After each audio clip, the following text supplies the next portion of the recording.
दुनिया में एक ऐसा विमान था जिसके लिए कई एयरपोर्ट भी छोटे पड़ जाते थे। इतना बड़ा कि उसके सामने खड़े होकर उसकी पूरी लंबाई एक नजर में देख पाना मुश्किल था। इतना ताकतवर कि वो अपनी पीठ पर स्पेस शटल उठाकर उड़ सकता था और उसके पेट के अंदर ऐसी ऐसी मशीनें समा जाती थी जिन्हें दुनिया का कोई दूसरा विमान हवा में ले ही नहीं सकता था। जब किसी देश में कोई मशीन इतनी बड़ी बन जाती कि उसे ट्रेन, ट्रक या जहाज से पहुंचाना संभव नहीं होता, तब दुनिया के पास सिर्फ एक ही विकल्प बचता था, यही विमान। लेकिन हैरानी की बात यह है कि इसे दुनिया का सबसे बड़ा विमान बनाने के लिए नहीं बनाया गया था। इसके जन्म की वजह थी एक ऐसी समस्या जिसका समाधान उस समय दुनिया के किसी भी इंजीनियर के पास नहीं था, और उस समस्या का समाधान इतना बड़ा निकला कि उसने विमानन का इतिहास ही बदल दिया। लेकिन इसकी कहानी सिर्फ रिकॉर्ड्स तक सीमित नहीं है। ये कहानी है उस मशीन की जिसने इंसानी इंजीनियरिंग की सीमाओं को नई परिभाषा दी, 33 साल तक आसमान पर राज किया और फिर एक दिन दुनिया की आंखों के सामने हमेशा के लिए गायब हो गई। यह है दुनिया के सबसे बड़े विमान एंटोनोव AN-225 मरिया की पूरी कहानी।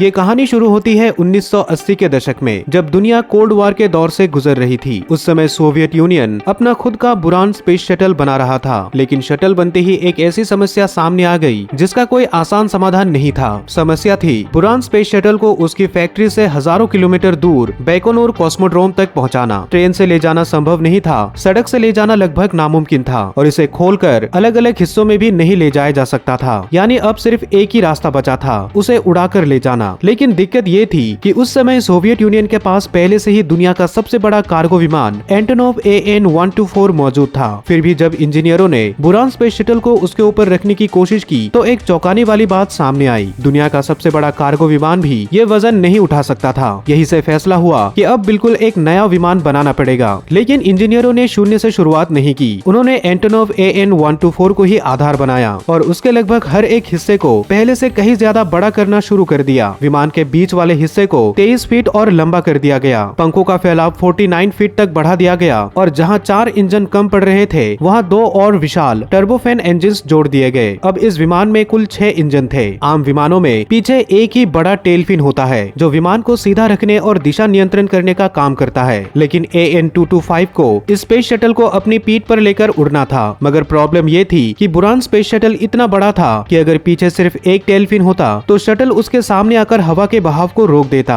ऐसे में टेल फिन ठीक से काम नहीं करता, इसलिए इंजीनियरों ने एक की बजाय 2 टेल फिन लगाए। इन्हें पीछे के दोनों सिरों पर करीब 30 फीट की दूरी पर लगाया गया। इससे हवा स्पेस शटल के दोनों किनारों से गुजरकर सीधे इन टेल फिनों तक पहुंचती थी। सालों की मेहनत के बाद 21 दिसंबर 1988 में इस विशाल विमान ने पहली बार उड़ान भरी, लेकिन इसकी असली एंट्री 3 महीने बाद हुई, जब पेरिस एयर शो में ये अपनी पीठ पर बुरान स्पेस शटल लेकर पहुंचा। यह नजारा इतना अविश्वसनीय था कि देखते ही देखते इसकी तस्वीरें पूरी दुनिया में फैल गई। लेकिन ये तो सिर्फ शुरुआत थी। असली हैरानी तब होती है जब आप समझते हैं कि यह विमान आखिर कितना विशाल था।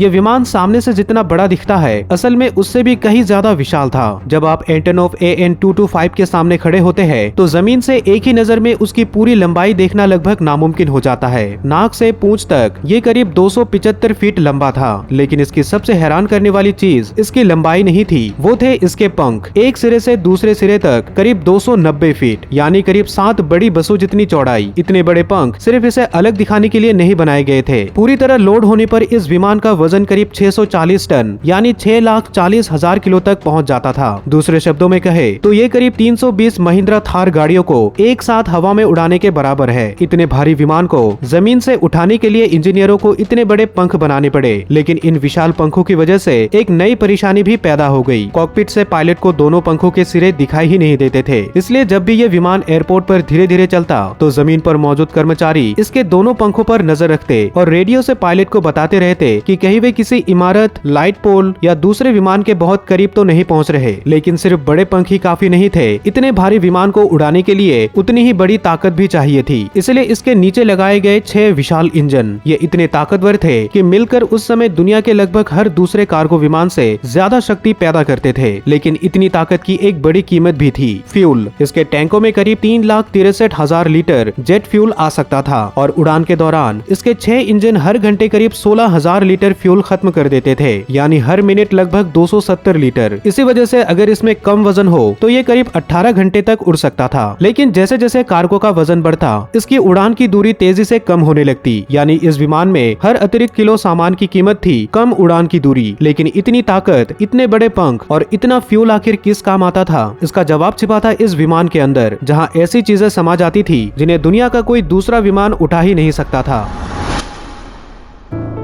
अपनी पीठ पर बुरान स्पेस शटल को उठाना तो सिर्फ एक उदाहरण था। एंटोनोव AN-225 की असली ताकत इसकी पीठ पर नहीं, इसके पेट के अंदर छिपी थी। इसके अंदर सामान रखने के लिए इतना बड़ा हिस्सा था जितना दुनिया के किसी दूसरे विमान में नहीं था। यह इतना बड़ा था कि इसके अंदर एक साथ 16 बड़े शिपिंग कंटेनर्स आ सकते थे। यही वजह थी कि जब किसी फैक्ट्री में बनी ऐसी मशीन को भेजना होता जिसे खोलना संभव नहीं था, तो दुनिया के पास सिर्फ एक ही विकल्प बचता था, एंटोनोव AN-225। इसने पावर प्लांट, जनरेटर, विशाल विंड टरबाइन के हिस्से, भारी औद्योगिक मशीनें और ऐसी चीजें ढोई जिन्हें दुनिया का कोई दूसरा विमान उठा ही नहीं सकता था। लेकिन सवाल था, इतनी बड़ी मशीन को इसके अंदर रखा कैसे जाता था? यही से शुरू होता है इसका सबसे दिलचस्प हिस्सा। लोडिंग से पहले इस विमान की पूरी नाक ऊपर उठ जाती थी। ऐसा लगता था जैसे किसी विशाल सांप ने अपना मुंह पूरी तरह खोल दिया हो। कुछ ही मिनटों में सामने एक इतना बड़ा रास्ता बन जाता जिसके अंदर भारी ट्रक भी सीधे घुस सकता था। लेकिन सिर्फ रास्ता खुल जाना काफी नहीं था। अब सवाल था 100 या 150 टन वजनी मशीन को इसके अंदर पहुंचाया कैसे जाए? इसके लिए विमान के फ्लोर को ही खास तरीके से बनाया गया था। फर्श के अंदर छोटे छोटे घूमने वाले स्टील के गोले लगे थे। जैसे ही भारी मशीन उस पर रखी जाती, उसे खिसकाना पूरी तरह आसान हो जाता। जिस मशीन को जमीन पर हिलाने के लिए बड़ी क्रेन और भारी उपकरण चाहिए होते, उसे यहाँ सिर्फ कुछ लोग धीरे धीरे धक्का देकर अपनी जगह तक पहुँचा सकते थे। लोडिंग को और आसान बनाने के लिए यह विमान एक और कमाल करता था। लोडिंग शुरू होने से पहले इसका अगला हिस्सा नीचे झुक जाता था। इससे विमान की नाक लगभग जमीन के बराबर आ जाती और रैंप लगभग सीधा हो जाता। अब सैकड़ों टन वजनी मशीनों को अंदर ले जाना पहले के मुकाबले कहीं ज्यादा आसान और सुरक्षित हो जाता। लेकिन सबसे मुश्किल काम अभी बाकी था। इतने भारी कार्गो को विमान के अंदर लोड करना आसान नहीं था, लेकिन उससे भी कठिन था उसे हवा में स्थिर रखना।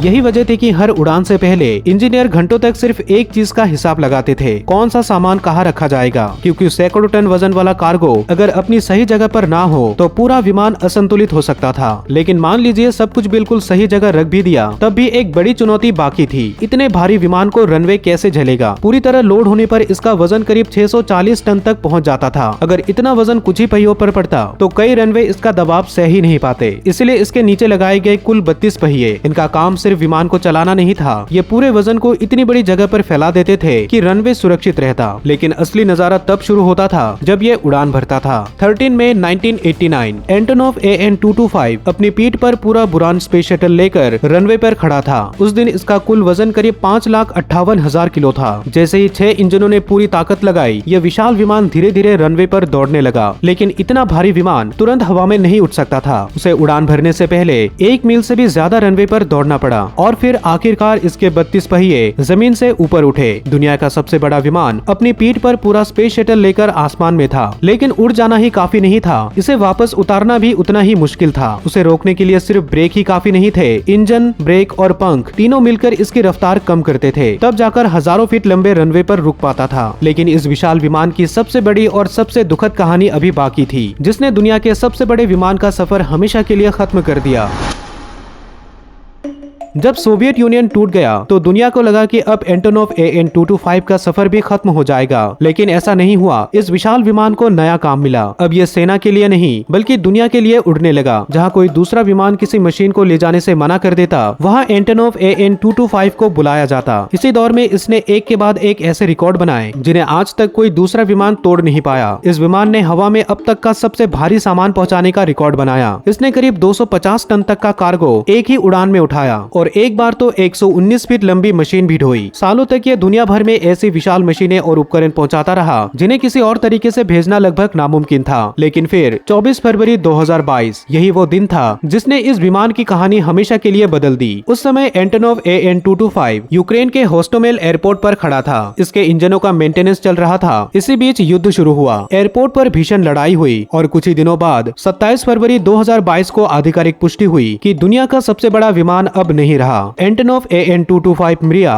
नष्ट हो चुका था। 33 साल तक आसमान में उड़ने वाला ये इकलौता विमान अब सिर्फ तस्वीरों, वीडियो और यादों में बचा था। आज भी इसका दूसरा अधूरा ढांचा मौजूद है, लेकिन उसे पूरा करने में लगभग $800 मिलियन का खर्चा आएगा। और उससे भी बड़ी बात, जिस ताकतवर इंडस्ट्री ने इस विमान को बनाया था वो अब पहली जैसी नहीं रही। शायद इसीलिए दुनिया का सबसे बड़ा विमान आज भी सिर्फ एक ही माना जाता है, एंटोनोव AN-225 मिरिया। यूक्रेनी भाषा में मिरिया का मतलब होता है सपना, और ये नाम इस विमान पर बिल्कुल सही बैठता है, क्योंकि कुछ मशीनें सिर्फ रिकॉर्ड नहीं बनाती, वे ये दिखाती है कि इंसान आखिर क्या क्या कर सकता है। एंटोनोव AN-225 भी उन्हीं में से एक था। दोस्तों, अगर आपने इस वीडियो को यहाँ तक देखा है तो मुझे पूरा यकीन है कि आपको ये वीडियो भी काफी पसंद आएगी। तो जल्दी से क्लिक करके इस वीडियो को भी जरूर देखें। साथ ही इस वीडियो को एक लाइक करें और चैनल को सब्सक्राइब करें। मैं मिलता हूँ आपसे अगली वीडियो में।